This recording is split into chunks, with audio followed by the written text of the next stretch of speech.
मनुष्य भविष्य के लिए प्रयत्न नहीं करना चाहता, केवल चाहता है कि उसका भविष्य उज्जवल हो। किंतु बिना प्रयत्न किए किसी भी कार्य का होना असंभव है। यदि आप सुंदर भविष्य की मनोकामना रखते हो तो आपको उसके लिए प्रयत्न भी अवश्य करना पड़ेगा। भविष्य को सुखद बनाने से जुड़ी ओशो की एक कहानी है। ओशो सुनाते हैं कि एक राज्य था जहां हर साल वहां के शासक को बदल दिया जाता था। हटाए जाने वाले राजा को कोई सुंदर महल या आराम की जगह नहीं दी जाती थी, बल्कि उसके सारे कपड़े उतरवाकर एक लंगोटी और एक चादर दे दिया जाता था। उसके बाद उस व्यक्ति को एक नाव में बिठाकर नदी के दूसरी तरफ जंगल में भेज दिया जाता था। नदी के दूसरी ओर घने जंगल के सिवाय कुछ भी नहीं था। जंगल में न तो कोई सुख सुविधा और न ही कोई ऐशो आराम का इंतजाम था। यहां तक कि वहां मुश्किल से ही कोई जिंदा प्राणी मिलता था। वहां जाने वाला हर पुराना राजा अपना दुख सोच सोच कर मर जाता था। हर राजा को यह बात पता होती थी कि साल भर बाद उसे जंगल में जाना है, लेकिन फिर भी कोई कुछ नहीं करता था। एक बार एक व्यक्ति को राजगद्दी प्राप्त हुई। वह दूसरों से कुछ समझदार था। समझदार इसलिए था क्योंकि वह अपने भविष्य को लेकर चिंतित था। राजा बनते ही उसने सभी मंत्रियों को बुलाया और उनसे पूछा कि उसके पास राजा के अधिकार कितने दिनों तक हैं। उन्होंने जवाब दिया, पूरे 1 साल तक। इसके बाद उस राजा ने मंत्रियों से पूछा कि इस 1 साल में क्या उसके अधिकारों की कोई सीमा है। तो उन्होंने उसे जवाब दिया कि कोई सीमा नहीं है, वह 1 साल तक जो मन चाहे वह कर सकता है। आने वाले 1 साल में वह जिसे चाहे उसका भला कर सकता है, जिसका चाहे उसका बुरा कर सकता है। उसकी बात को कोई भी नहीं काट सकता, सभी उसकी बात को ज्यों का त्यों मानेंगे। यह सब सुनकर राजा ने निश्चय किया कि यदि उसे 1 साल बाद राजगद्दी छोड़कर जाना ही है और जहां जाना है उस स्थान का भी पता है, तो क्यों न पहले अपने भविष्य को सुंदर बनाया जाए, क्यों न अपने भविष्य के लिए ही इंतजाम किया जाए। उसने निश्चय किया कि उसके जो भी कर्तव्य हैं उनका पालन तो वह करेगा ही, किंतु नाच मुजरा तमाशा मेल मिलाप दावत और अन्य ऐशो आराम जैसी चीजों पर समय बर्बाद करना तो मूर्खता ही है। उसने सभी आडंबर, इंद्रियों को भोगने वाले और बेफिजूल के कामों को करने से साफ मना कर दिया। उसने केवल उन कार्यों को अपना समय देने का निश्चय किया जिसकी सामान्य सभ्यता के कारण आवश्यकता थी। उसके राजा होने के कारण प्रजा हर रोज ही कुछ न कुछ कार्य लेकर आने लगी। सभी को अपना अपना स्वार्थ सिद्ध करना ही था, तो सब उसे कहीं न कहीं दावत या नाच का न्योता देने आने लगे।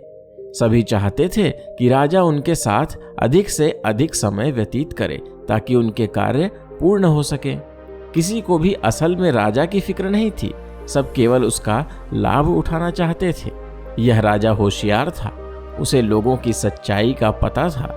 लोग उसके पास आते और उसे होने वाले कार्यक्रमों में बुलाते जहां सभी जगह के राजा आ रहे थे, लेकिन वह उन जगहों पर अपना समय बर्बाद करने के बजाय अपना समय अपने भविष्य को सुधारने में लगाने लगा। कुछ दिनों तक तो लोग आए, परंतु जब सभी को यह बात पता चल गई कि राजा किसी भी प्रकार के भोग विलास के कार्यक्रमों में भाग नहीं लेता है, तो लोगों ने उसके पास आना ही बंद कर दिया। लोग उसके प्रति कम आकर्षित होने लगे। उन्होंने उसकी पीठ के पीछे उसकी बुराई करनी शुरू कर दी कि वह कहीं आएगा जाएगा नहीं, तो उसके अंदर राजा होने का बहुत घमंड हो चुका है क्या। संसार का यही असल स्वरूप है। लोग तुम्हारा नाम तभी तक लेते हैं जब तक उन्हें तुम में कुछ व्यक्तिगत लाभ दिखाई देता है। जैसे ही उन्हें यह लाभ दिखना बंद हो जाता है, वह तुम्हारे प्रति आकर्षित होना भी बंद कर देते हैं।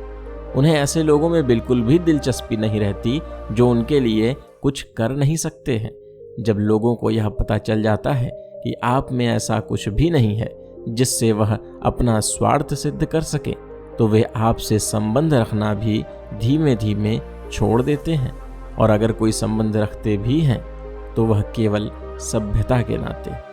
माँ बाप बूढ़े हो जाते हैं और बच्चे जवान, लेकिन फिर भी बच्चों के अंदर इतना भी गुण नहीं होता कि वह अपने माँ बाप के पास बैठकर कुछ देर उनके साथ समय बिताएं। बच्चे जवानी में मजबूत होते हैं, वे दिन भर कामकाज करते हैं और माँ बाप को हर प्रकार की सुविधा देने का प्रयास करते हैं। वे अपने माँ बाप को डॉक्टर बुलवा देते हैं ताकि उनका इलाज हो सके। दवा देने के लिए भी एक आदमी रख देते हैं। इसके साथ ही वे उनका काम करने के लिए नौकर चाकर भी लगा सकते हैं, किंतु उनके पास इतना भी समय नहीं होता कि वे अपने माँ बाप के पास थोड़ी देर बैठकर उनकी बातें सुन सकें, उनके दिल का हाल बता सकें। यदि कभी गलती से माँ बाप अपने बच्चों से कुछ पूछ भी लें तो उन्हें लगता है कि वह उनके काम में दखलंदाजी कर रहे हैं। बचपन में तो बच्चे अपने माँ बाप से बहुत प्यार करते हैं, दिन भर उनके साथ रहने की ख्वाहिश रखते हैं, किंतु माँ बाप के बूढ़े हो जाने पर वे 10 मिनट भी उनके साथ शांति से नहीं बैठना चाहते हैं। यह सब केवल इसी कारण है क्योंकि माँ बाप से अब उन्हें कोई लाभ नहीं होने वाला है। उन्हें पता है कि माँ बाप से उनका कोई भी स्वार्थ सिद्ध नहीं होगा। मेरी यह बात सदैव याद रखना कि जब तक स्वार्थ है तभी तक प्रेम है। जिस दिन स्वार्थ खत्म हो गया उस दिन प्रेम भी खत्म हो जाएगा। प्रजा ने जब देखा कि राजा साहब किसी का कोई व्यक्तिगत लाभ तो कराते नहीं हैं, तो आखिर उनकी खुशामद भी क्यों की जाए। राजा को भी लोगों के आने की कोई चिंता नहीं हुई। वह लोगों के ना आने पर और भी प्रसन्न हो गया और उसने सोचा कि अच्छा हुआ लोगों से उसका पिंड छूटा। उसने नदी के उस पार के जंगल को आबाद करने का आदेश दे दिया। उसने यहाँ का सारा सामान, सारी सुख सुविधाएं नदी के उस पार पहुंचाने का आदेश दिया। उसने नदी के उस पार कई नगर बसा दिए और लगभग 11 महीनों में वहां का सारा काम पूरा करने का आदेश दे दिया। यह सब राजा का आदेश था और राज्य में सामान की भी कोई कमी नहीं थी, इसलिए लोगों ने वैसा ही किया जैसा आदेश में कहा गया था। राज्य की सारी सुख सुविधाएं नदी के उस पार पहुंचा दी गईं और वहां बहुत ही सुंदर और आलीशान नगर बसाया गया। 1 साल बीत जाने के बाद राजा के कपड़े उतरवाए गए। राजा ने खुशी खुशी अपने कपड़े उतार दिए। उन्हें एक नाव में बैठने को कहा गया। राजा खुशी खुशी नाव में बैठ गया। जब नाव उस पार के लिए छोड़ी गई तो राजा जोर जोर से हंसते हुए जाने लगा। लोगों ने उससे पूछा, जब भी कोई राजा नाव से बैठकर उस पार जाता है तो वह रोते हुए जाता था, किंतु तुम हंस क्यों रहे हो? राजा ने जवाब दिया कि वे सब राजा नदी के इस पार हंसा करते थे, इसलिए उस पार जाते वक्त रोते थे और मैं नदी के इस पार रोया हूँ, इसीलिए नदी के उस पार जाते हुए हंस रहा हूँ। अगर मैंने भी अपना 1 साल भोग विलास और मोह माया में बिता दिया होता तो मैं भी यहाँ से आज रोते हुए ही जा रहा होता। मेरे लिए तो मैंने अपने भविष्य का निर्माण कर रखा है। मैं जहाँ जा रहा हूँ वहाँ यहाँ की तुलना में अधिक सुख सुविधाएं हैं, तो मुझे रोने की क्या आवश्यकता है। मैं तो उल्टा वहाँ जाने के लिए बहुत उत्साहित हूँ। ओशो बताते हैं कि यह कहानी स्वामी चरणदास जी ने अपने ग्रंथ में लिखी है। वह कहते हैं कि हमारा जीवन निश्चित है। हमारे जीवन में जितनी सांसें लिखी हुई हैं उतनी ही सांसें हम लेंगे और सांसों के खत्म होने के पश्चात हमें यहाँ से जाना ही है। सभी को यह बात पता है कि हर किसी को एक समय के बाद यह जीवन छोड़कर जाना ही है। सभी यह बात जानते हैं, किंतु फिर भी वे अपने भविष्य का निर्माण नहीं करते। वे अपना पूरा जीवन केवल भोग विलास और मोह माया के चक्कर में पड़कर बर्बाद कर देते हैं। उन्हें अपने जीवन का सदुपयोग करना चाहिए। सदुपयोग से अर्थ यह है कि उन्हें अपना समय साधना और ध्यान में व्यतीत करना चाहिए। उन्हें इस चीज़ की खोज करनी चाहिए जिसके लिए उन्हें मनुष्य का अवतार प्राप्त हुआ है।